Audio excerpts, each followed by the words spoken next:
to cement it with the Tahm Kench in the bottom lane. Meanwhile, while for Doinb to play Azir, that's just a turn of events. We saw him play it in spring, but hasn't played it at all in summer. This is his 17th unique champion. Yeah, I mean, Doinb is willing to pull out a bunch, and again, their composition is much more focused on these late game team fights, as we can see now, right? Gnar going to scale up quite well. Senna and Azir in that ultra late game are going to do quite a bit, and they also have a lot of range to play from, especially against a comp that has Renekton, that has an Orianna, that has a Sett. So I like what FPX has this time around, but I'm still not sold on how this Lillia really works in this composition. It fits in, yeah. Tian has been the only person who's really prioritized it in playoffs so far. Well, you know, in the teams, let me clarify. Out of the teams that are in playoffs so far, of course, Vici Lillia was playing it a hell of a lot too, but Tian has put this as a first pick red side 2 games in a row now, so he loves it. He thinks it's high and mighty. As I said, talking to pro players, some just say, oh my god, the damage is ridiculous. 4-second cooldown on Q, the true damage on the edge, the W as well, having that triple damage in the center.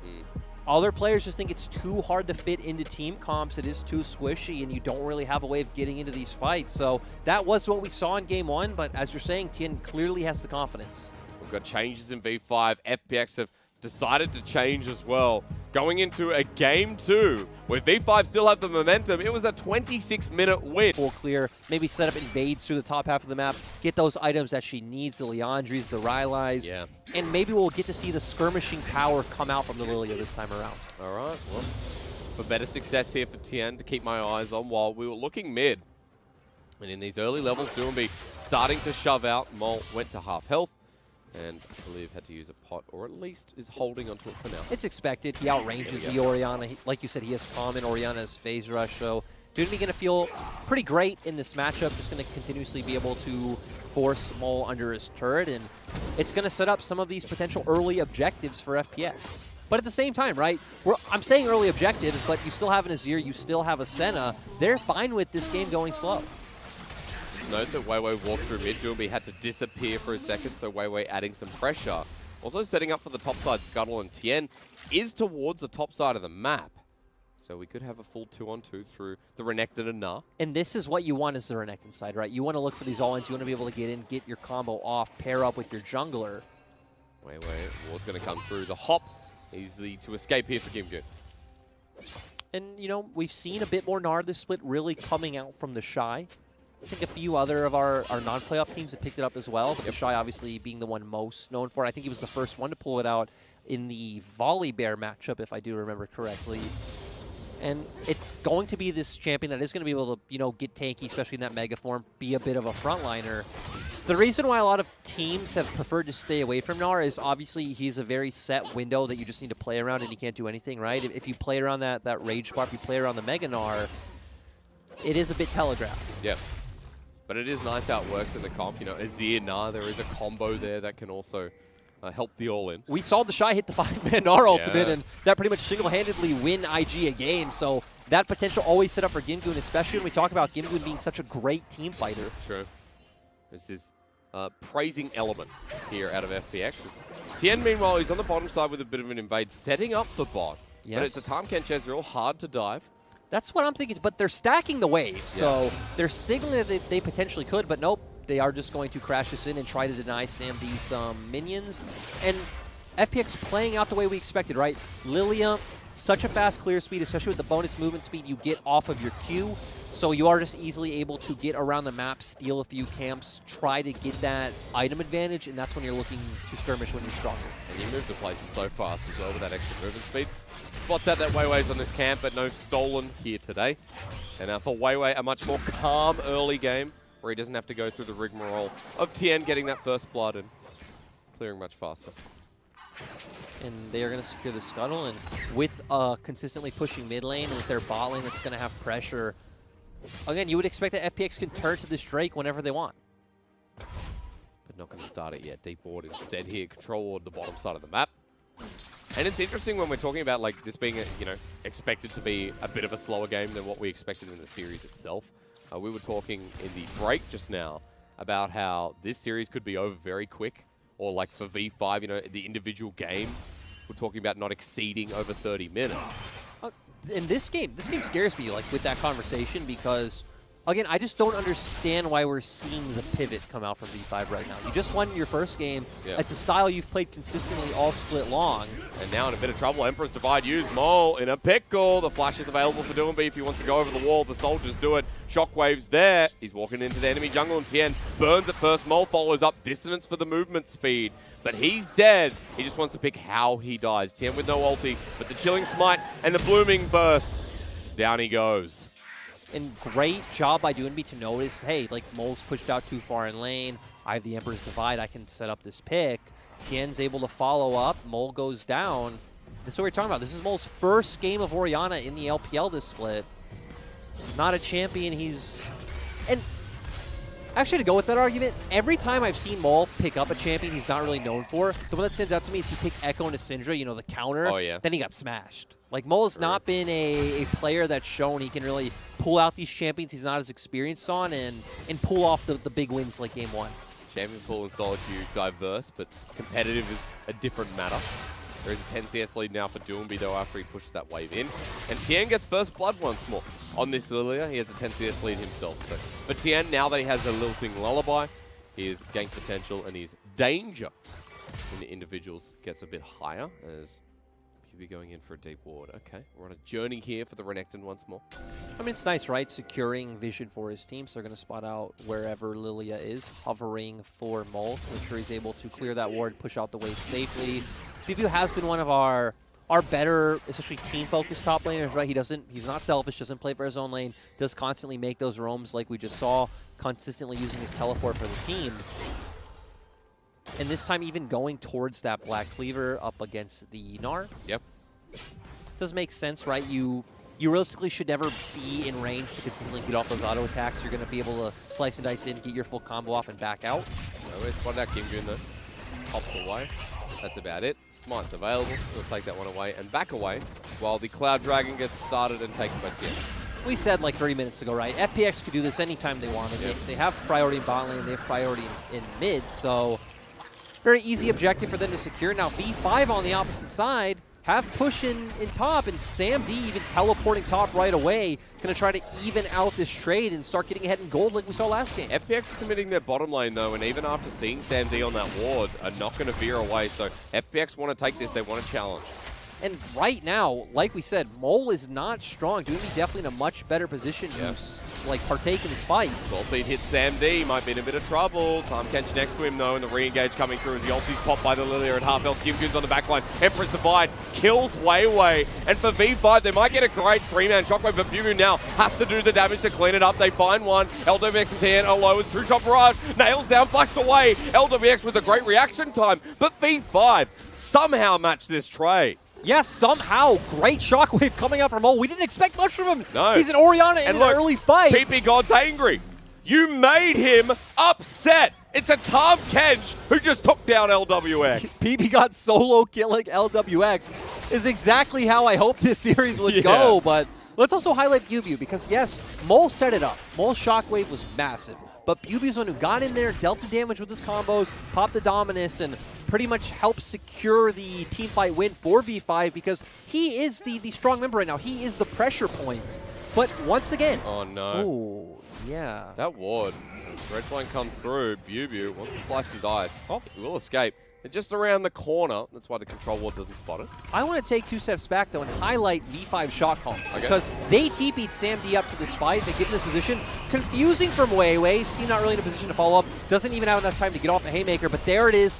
3-man shockwave. Doesn't really do too much damage, but locks him in place for BiuBiu to get in there, get a massive slice and dice, dealing the damage with Dominus. Great ultimate coming out from Sam D. And like you said, ppgod was not pleased. And you know what? I was looking at the back end of that fight. I thought, what was Gimgoon doing the whole time? He was zoning off the bottom lane, but he doesn't do any damage as we watch ppgod just lick Lwx to death. That's true, right? You're... Ninja Tabi first as well, right? Was he Mega Gnar in that fight? Yeah, he was. And he got his ult off on Mole, but still didn't do enough damage. That is what happens. We are an early game Gnar right now. So, we come back, and even though FPX have a lead here with the turret plating being picked up across the map, V5 have a kill on Mole once more. ppgod is 2-0. And once again, we have the Herald, like you just said, so gold should be able to be evened out. And also interesting of the lane matchups, once again, that V5 go for. Dragon, of course, going to be the next objective up, so getting the swap first is going to have a bit of tempo once they push out these waves. And I wonder if they are going to want to look towards mid, but we see pings coming down around bot right now. And everyone's traveling down. Mole goes into the skirt of vision while BiuBiu picks up turret plating top. Here we go, turret plating flying through True Shot Barrage. Just a bit of gold on Sandy. So this is a throwback to earlier in the split, before they transitioned to making those big plays around mid with Herald. Early on, it was always about getting Sam turret plating, especially when he was on carries at the time, like Ezreal, like Aphelios, and really being able to get these more late-game-oriented carries accelerated. Playing it close to the chest, but, you know, on your point as well, when we saw things like the Kalista, right, where he snowballed out of control, and it was the full carry performance. That's what I remember most of all. 5th game of Ezreal here. And for Samd and ppgod, bit of gold in their back pocket. And considering that he was down 10-15 CS through the laning phase, he's now caught up. He's got the Metamune stacking. Abyssal Voyage for ppgod. To get on into the backside, it's Lwx and Chris, who don't have much of an escape. Dredgeline might just need to be used. The ultimate onto weiwei. Facebreaker not in time, but he flashes onto Lwx, ults him back into Samd. The damage comes through the Haymaker, but the kill given over to this Ezreal. And it's so nice to see these proactive Tahm Kench plays come out. That's always the talking point when we see Tahm Kench is, are players able to utilize the ultimate to its fullest effect? ppgod and V5 showing yes and picking up another kill. Also shows you it doesn't matter what kind of comp it is, right? V5 are not just going to lay down and take it. They don't care that they have an Ezreal and Orianna. Like, those champions still do damage. They still have CC. They are confident that they can hit the key abilities to win out in the fights, and that's always exciting to watch. Good League of Legends is fun. 6 kills, 12 minutes in the game. But I do know that we have a 1k gold lead for V5 after that play. Also considering BiuBiu got turret plating, the Rift Herald got them that gold lead with the plating going over to Samd, who now has his Lucidity boots and a Sheen. Shockwave going to come in though. No minion wave anymore. Doinb takes a bit of damage, but no one else there. Mole is angry after dying early. And they're doing this again. This is a very set play from V5 where they give up those early Drakes. They send whoever their carries to the opposite side of the map to go pick up turret plates, because look at your mini-map. Samd is walking topside right now. And meanwhile, mid, it's going to be the TP burn for Mole just to push the wave. And it's so interesting and nice to see this done consistently, where V5 goes, hey, we don't need these early 2 dragons. We can try and stack up 4, you know, get a better spike off that. Let's try to equalize this trade in gold, dodge out on some hard matchups, and move the game forward. But for FPX, at the very least, getting turret plating here is going to be so much quicker. Yeah. First turret blood should be going down to them first. Yep, they should be able to pick this one up.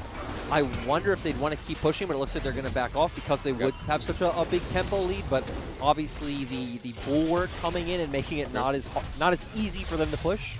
They have a good reset now with Herald coming up in about a minute. Also interesting to me that BiuBiu did go with the Tiamat build. It is quite nice, right? Because you don't want to just be standing at the wave a very long time, hitting it, taking that free punishment coming off from the Gnar. So you're going to walk up the wave and be able to clear that pretty much instantly. Also going to set up for better team plays around the map if you can, you know, just instantly clear the wave and start making your way towards mid. Down in CS right now by about 10 against this Gnar in the top lane. Also note that Doinb's making his way up. Kings are getting spammed out. V5 got this turret top side. Chris goes in with the Dredgeline, hits the wall. Poke comes down. Lilting Lullaby available, but it would only be under ppgod. And this also goes back to us saying that Crisp has been having a much rougher split, a much rougher year than he did in 2019, where he is making a lot of these small mistakes that, you know, were uncharacteristic of the best support in the world in 2019. I mean, he was such a good hook champion support. And now on the Nautilus here, his most played struggling as Rift Herald goes down. Tian walks in, but True Shot Barrage flies across Summoner's Rift, hits 3, and V5 get the Rift Herald out unscathed. I'm surprised that FPX weren't more confident looking for this, for the fact that Gimgoon was like already pretty much here. To be fair, though, BiuBiu wasn't showing on any vision, but they would still know they would have the tempo lead coming out from Gimgoon, so would be able to force that numbers advantage, or at least force out a TP, but at least wanting to take it a bit slower and maybe just play for the 4-dragon stack. Again, they have this year, they have a Senna. They can take this one at a bit of a slower pace as well. And that's going to be the ultimate objective, because you've got an Ocean Soul for that Azir and Senna. Champions that won't die with how everything's going. Now, I know you're looking towards gold on the left-hand side of your screen. Samd has absorbed a lot. And Mole's caught back up to Doinb and is now in line. And this once again goes back to that trade that we were talking about, like being conscious of giving up that second trade, going and get that plate gold forward, and especially a champion like Ezreal who does want those 2 items, right? You want the Orianna, you want the Frozen Fist, you want the Death's Dance. That it's really nice to make those trades. Lyric, I see a Herald. Now it's going to take the long way towards mid. No, it is not. Sorry, top. You know, this is top lane, by the way. But what are V5 going to do now with the pressure? It looks like nothing, actually. I mean, I assume it just was going to timeout and they had to drop it, but actually, weiwei's coming around from behind. He is. His flash. Lwx, Hex Flash over the wall. He has the ulti to burn right into that Sett wall. Base Breaker flashed away from, not in time. Shockwave gets the kill. And I thought V5, maybe that was an error, but this was set up. Yeah, it's surprising. It didn't look like the setup was there, but they had the confidence to make the play. Doesn't matter that weiwei didn't even have the perfect angle to ult. He still knew that they had enough damage to pull off the play, and they get a kill, and they get a bunch of chip damage, and they're transitioning to mid right now. They pull up FPX. Sam D is here. Abyssal Voyage being used onto Tian, who kites away. Sam D just throwing out some mystic shots. But turret won't go down. That pressure only going to get some chip damage as replay time. Has the Hex Flash, like you said, goes for the ult, smited for the slow as well, is able to run in with that movement speed from the Q and the phase rush to secure the ultimate coming out from Mole. And just nice pick. Every series, weiwei just has this champion, right? We've seen it with the Graves in Italy, the Sett. Now, I will make the hard statement that, in my mind, weiwei was the best jungler in LPL Summer. I think it was a close race. I think it was probably the closest and most contested position. I think it's fair to throw out names like Beishong and Kanavi as well. But I think weiwei was the most consistent performer. He was the smartest performer. His pathing is great. The way he reads the enemy jungle is just so phenomenal to watch. And I'd say he's the best team fighter on the most wide array of champions. Like, he looks phenomenal on Graves, looks phenomenal on the Volibear, can pull out these earlier pressure champions like a Lee Sin or an Olaf as well. He's a jungler who hasn't had much attention because he was on the side of Suning. He filled in for Hacker in 2019 Summer. Looked decent on the Karthus, another champion to highlight. I thought he looked good in 2019 Summer, so that's why it was surprising but when... the word is decent, right? Now he looks even better. Yes. Now he looks phenomenal on this team and shows, if you put resources into him, the kind of massive carry he could be. And V5 taking this turret mid, gonna now turn to looking for those Drakes like we talked about. And guess what time it is? 2-item Ezreal time. So V5 planning it perfectly, timing these fights around their spikes. But Gimgoon has TP, so I'm interested to see if FPX will look for this. There's a decent shove. That's Dream Dust onto 2 of Sam D's ppgod. Expires. Dragon goes down. Gimgoon continues pushing. While Shockwave pulls in 2 in the mid lane. BiuBiu has to flush away. He's poked down. But that's a 3-man route thanks to Lwx. ppgod is not giving up, though, running against them. While Gimgoon's on the flank himself, flashes over for the tongue lash. He'll get Dredge line in, he dodges away, presses B in the middle of the fight. ppgod literally just PM'd the world champions as Chris flashes over and Gimgoon not spotted in the pit. I absolutely love that from ppgod. Flashing forward and tongue lashing onto Tahm Kench to try to keep the fight going. And now V5 are going to get a Rift Scuttler out of it, and they also burn Doinb's flash. Actually, Chris flash as well. He pressed B in the middle of a fight for half a second. That was And let's remember, Crisp is the guy he learned under. Yeah. Not even just Crisp. ppgod spent time with this whole FPX roster for a year and a half. He knows them well. Very, very true. Shot Barrage nails down the mid lane. Pay attention. We've got a Dragon in 4 minutes, but more importantly, the Baron spawning in 30 seconds, which we have to keep our eye out for. Muramana fully stacked by Sam D. So now those 2 items are fully completed. We didn't get to see this. But well, this was... Oh, you're right. Oh, so this was FPX being the ones to go. I was actually... What? That one nicely doing because Ice Leo... Like, still up, we saw forehead tag. This also... Oh, I would for change me for a couple times, but... Not really a champ. I'm gonna Base Breaker in, they flash on forward, the Dream Dust laid bare. Ulti comes through, Lilting Lullaby there. FPX want this with a TP on the backside. Gimgoon in Mega Gnar form, in a choke, hits 3, and line him up, says Lwx. The ulti from weiwei to delay time. The Haymaker, great. But FPX may have just found their fight. Mole on the back end doing damage while BiuBiu is still a big croc himself. Gets the kill, wants to get out. BiuBiu goes forward, but he's poked down. And FPX, what happened as V5 walk forward. Mole's triple set up for the potential penta. They flash on over. LWX is low. It's double buffs on Mole. He's close to getting the penta, but they're out. And Mole still takes the triple with V5 getting the fight. I honestly don't know how they do it. We said Gimgoon hit a perfect ultimate. Mole's ultimate only hit Gimgoon, but still they kite out the fight perfectly. BiuBiu once again doing such a great job of pulling attention to set up Mole to deal all this damage. And here we see great Devour coming from ppgod, but amazing ult coming in from Gimgoon. weiwei clearly doing a ton of damage on the back of the fight as well, actually. Setting up a bunch of these potential kills coming out. Tian has to get out of the fight immediately.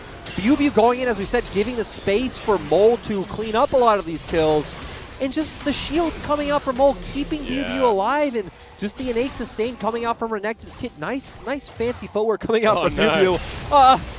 Maybe complimented a bit too soon, but that's all right. He survived. That's all that matters. And Mole moments away from that penta. How does Gnar hit an amazing ultimate? Orianna completely flop her ultimate. Because of that. 5k damage on Mole, apparently. And we have to come back. While FPX, that fight felt like theirs. It's the V5 clutch factor that we often talk about. 22 minutes in, a 3k gold lead after that fight that shouldn't have been theirs. And now another dragon spawning. Baron on the menu if FPX lose another fight. The ability for V5 to walk towards match point as Crisp is running away. Gonna ult into the wall, he's denied. Will pop the stone plate, trying to bring the rest of FPX in, but Tian is now the target. Depth charge set onto BiuBiu, but Crisp is just trying to delay the inevitable. And Sam D picks up the kill.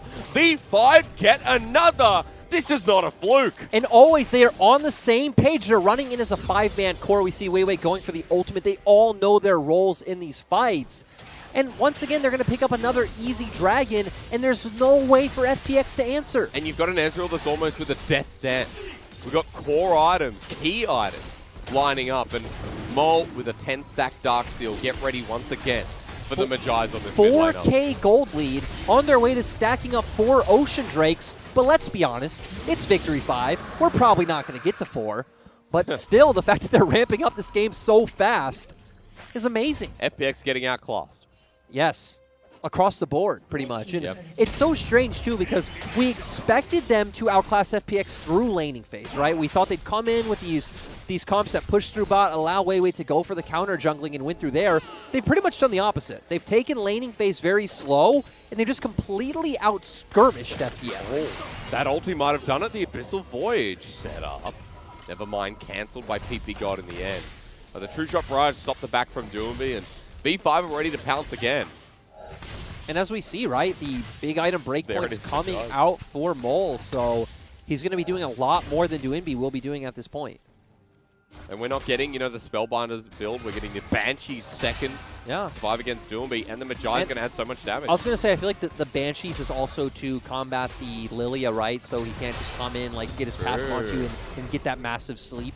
Which, let's go on a bit of a tangent and say, after these 2 games, I'm still sold that Lillia is kind of useless. I came in with an open mind today. Hang on. Shockwave. Escapes. Nice play from Doinb. Yeah, nice to escape. Would have been dead instantly if hit by the Shockwave. A lot of damage out of Mole from the 2 combo. But what were you saying, sir? That Lillia, again, came in with an open mind about this champion. A lot of pros were talking it up, but we just haven't seen the value. We haven't really seen what it does. We've seen that it clears really fast, and that's kind of it. And remember, the best moment was against Suning in that best-of-3 to finish off the split, where Tian hits like a 3-man Blooming Blows, gets sleep onto 3, and the engage comes through because of that. So very conditional, it feels, so far in the LPL. Yeah, we haven't seen it do too good, so hit or miss. That speaks volumes, but like you said, we have a lot of the item breakpoints hit for the side of V5. This was the exact point we highlighted for the Ezreal. He's going to be doing a lot of work right now. He's going to be extremely safe. So Doinb and LWX not really going to be able to deal the damage necessary, especially LWX, who went the lethality route. All of that armor that Sam D has gotten on himself is going to feel quite nice. Arcane shifts forward, doesn't care. True Shot Barrage again. And boy, oh boy, is he hitting pretty hard at this point. Longsword in inventory as well for the 4th item. Upcoming. And V5 may have what it takes to bait in the Baron. Tian does have the Swell Seed to face check. Crisp is the one doing exactly that, but Mole's a threat. Ooh. Gimgoon, but they found someone else. Tian actually very low, hit by Sam D. The Solo bottom kill. lane. Yeah, just Sam D. Yeah, great. And again, this guy got subbed out for Y4 for a few weeks, coming back in rejuvenated, looking amazing. Baron on the menu without a jungler for FPX. More importantly, 4 versus 5. And everything's up for the side of V5. Even Mole's ultimate just came back off cooldown. Chris is walking in. BiuBiu now spotted out. Lwx running into the pit himself. Gnar into the wall, looking for the steal. Doinb will find it as Gnar into the wall. V5 have made a mistake here with weiwei not getting the smite down. Gimgoon will sacrifice his life. Mole will pick up a kill onto Chris. It's 2 for the Baron. The price may be well worth it. Overall, still massive win for V5, in my opinion, getting all those kills. But man, how does Doinb do it? We said this is the clutch member the team needs to rely on. Steals Baron, and overall... Hang on, looking for the Emperor to survive. They may have found Mole, who flashes over the wall. The shockwave, though, brings in Lwx, and he's just dead. Doinb poking from his side. Now, they got the Baron. The problem is, if they stay for the fight, they're going to lose them all. As Lilting Lullaby is onto BiuBiu, who doesn't have his ult. He wants to re-engage, slices and dices out of the way. Survives. Another pick. This time it's Gimgoon. Sorry, Lwx, who dies. Exactly, and that was Doinb pretty much delivering over his mid laner. But overall, great job by Mole to recognize it. We're going back to the solo kill we saw from Sam D to pick off Tian, and let's see exactly what happens here. Gimgoon goes in and... Oh, 15 HP! Oh, the miss smite, but honestly, that was hard. That was a bit unlucky, right? Yeah. Like 15 HP. I'm just saying... Sometimes we give like the pass, and I feel like that one gets the pass. That gets the pass. 15's okay. If it was like 25 or something. And look, because Doinb now the only one with Baron, for V5 they're like, well, okay, we've got another Ocean Dragon coming up that'll lead us to Soul Point. They're still winning fights as the teleport comes through, and Mole still has 18 stacks on Majais. V5, after they clear this, we'll see that dragon spawning. Let's highlight that Doinb was able to pick up Void Staff after all those shenanigans, which can be extremely massive when you look at V5's items. They have a ton of magic resist coming in already. D. Arcane shifting forward. All right, Gimgoon no Gnar bar as well, Lyric. We've talked about that through this game too, how crucial that engage is. Yeah, and again, I feel like V5 are just in such a good position right now because I don't really understand what this Lillia is going to provide to this fight. But still, you know, if Mole can't hit the big shockwave, if Mole can't deal the damage, that could be an avenue that FPX can take the fight. So we're hoping for some kind of big play coming out from whether it's Chris, whether it's Gimgoon to single him out. But Mole has Banshee's Veil, so you have the Spell Shield to protect you. And it seems like FPX agree. FPX understand that right now V5 is stronger, and FPX are sitting on triple Ocean Drake. Yeah, V5 with that triple ocean is going to be huge. Baron power play in the top right-hand corner of your screen as well. Minus 250 after all said and done as the True Shot Barrage flies through. They're going to use the remainder of it to get, or at least threaten the inner turret. Gimgoon's about to be mega. And weiwei's in for the flank. Look at this Lyric onto Tian. He has the opportunity to ult, doesn't decide to do it. And FPX are backing away. V5 now grouped up as 5 through mid. Looking for this choke. weiwei dodges away onto Lwx. He wants him. He presses Q, wants the fists out. Gimgoon into his ulti. Hit 3. But Sam D is free-firing once again as weiwei gets into the back line. V5 grouped up as 4. Meanwhile, as Mole gets choked down. And weiwei has no support. 4 versus 5 and V5 have to run. We finally saw the value from the Lillia because the team wasn't able to follow up because Tian hit a massive 4-man sleep. weiwei was singled out. He ulted Doinb knowing he's the big carry for their team at this point, but overall nice play, nice reaction coming from FPX. Yeah. That gold shrinks ever so slightly. 4,000 still for V5, but 30 minutes in the game. We are getting towards those points that FPX, excuse me, have been waiting for. Exactly. We're getting to the point where this Gnar is going to become a massive frontline and hard to deal with, but let's take a look at this again. We see weiwei looking for it. He has the ultimate up. Gimgoon coming in, hits a 3-man Gnar ultimate, the Senna ultimate to follow up, but as we see, Tian hits the massive sleep, comboed with the Nautilus ultimate. Doinb just died. Doinb has just died. 50-second death timer. He's lucky Baron is not up, as Mole was the one to pick up the kill. So... I honestly... The fact that we just come back to a shot of ppgod made me think, like, wait, how did this happen? But... After the shenanigans earlier where ppgod flashed Tongue Lash... ppgod's had a pretty good game. That's what... ppgod has showed us a completely different way to play the Tahm Kench. Thank you to our observers, so it is just what we'd expect. Abyssal Voyage coming in, bringing in Maul. Misses the ultimate. Doinb trying his best, but the clutch devour coming in from ppgod, allowing Maul to pick up that kill. He just has so much damage, puts out one short combo, and Doinb's dead in the end. And Doinb almost turned that around, actually. Yeah, I mean, he's going to be dealing massive amounts of damage right now, right? Yep. He has a ton more DPS coming out than the Orianna. We talked about the Void Staff already. And though we are 2.5 minutes away from what could be Ocean Soul for V5 with 4 Ocean Drakes. But Baron up in a minute as well, so you can see why FPX and V5 are fighting over vision in this top side. And I don't think V5's comp can really rush a Baron, but when you look at FPX's where they do have the Azir who's getting those items, when you do have the Senna, once again, sitting on a 4-item point almost, that it is always possible, knowing FPX, that they go for a cheeky Baron play. We've seen them do it so many times. And Doinb, confident after stealing one, might do it again anyway. Yeah. That is always possible. But now we just see both teams trading waves back and forth. And I understand it coming out from both sides because as FPX, right, you just want to keep building up these items. Yep. And for the side of E5, you don't want to get overzealous and set up a pick you don't need to. Let's say potentially throw a lead when you know, okay, we're playing for Ocean. We're playing for Ocean.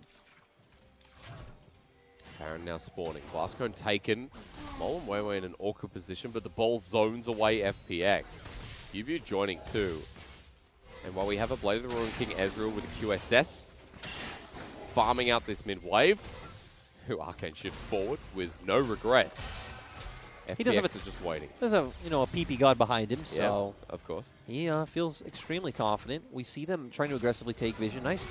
Great one taken, actually, onto Chris. The Haymaker shield going to come out. V5 is separated, though, and onto Mole. Now the target's changed. Eaten up as ppgod flashes forward to save the life. weiwei trying to run away as well as the W comes through from the Gnar. BiuBiu tagged out by Lwx, and V5 getting engaged on with a couple ults burnt by FPX. And we saw nice understanding, nice target selection coming out from FPX because they realized, hey, Mole is the man we need to take down. They all try to funnel on him. And here are the cheeky Baron plays that FPX loves. BiuBiu has teleport, is channeling so far away, though, at 6k. Now comes in with the Dominus activated at 4 itself. Doinb gets tagged out of the backside, poking down. The steal is there. No! It's secured by FPX, but they need to get out of there as Gimgoon not into the Mega. The Shockwave flashed away from on the top side of the fight, and Lwx is going to meet his maker with a big ball in hand. Double for Mole, 10-1-2. V5 lose the Baron, but they got big-ass death timers. Yeah, and they're going to keep going. They can pick up the soul. They can push in the base. This is the high-risk, high-reward FPX that we talk about.